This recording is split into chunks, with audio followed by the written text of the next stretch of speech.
Irrespective of political parties, हम सबको एक संग बैठकर बात करना चाहिए कि त्रिपुरा में हमारे यूथ को कैसे नौकरी दिया जाए। मुझे लग रहा है कि अगर हम लोग सब एक संग एग्री कर सकते हैं कि अपना एमएलए का या एमडीसी का सैलरी बढ़ाए, अगर हम लोग बैठकर एग्री कर सकते हैं कि हमें फैसिलिटीज़ एमएलए और एमडीसी और मंत्री का दिया जाए, तो हम लोग एक संग क्यों नहीं बैठ सकते हैं और चर्चा करें कि एक यूनिफॉर्म पॉलिसी लेकर आए, कि बात करें एक दूसरे से, चर्चा करें कि एक कंसेंसस लाए कि हम कैसे त्रिपुरा में जॉब क्रिएशन इंक्रीज़ कर सकें।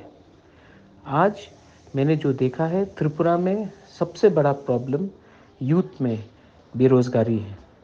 और अगर हम लोग अपने पार्टी के बारे नहीं सोचकर, हम लोग कुछ लीडर्स अलग अलग पार्टी से भी हो, अगर एक संग बैठकर हम लोग एक पॉलिसी के बारे में बात करते हैं जहां में हम लोग एक दूसरे से ना लड़के नौकरी को क्रिएट करें हमारे यूथ के लिए, तो इससे सबका भला होगा। अगर यूथ को नौकरी मिलेगा तभी त्रिपुरा आगे बढ़ सकता है।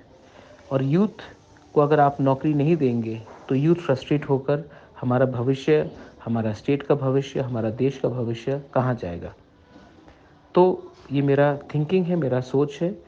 और मैं आशा करता हूँ कि अगर हमारा ऑल पार्टी मीटिंग हो सकता है वायलेंस को रोकने के लिए, तो हमारा शायद ऑल पार्टी मीट इसके लिए भी हो सकता है कि हम लोग त्रिपुरा में एक संग बैठकर बात करें और कैसे नौकरी को ज़्यादा दे सके हम अपने यूथ को, इसके बारे भी चर्चा करें।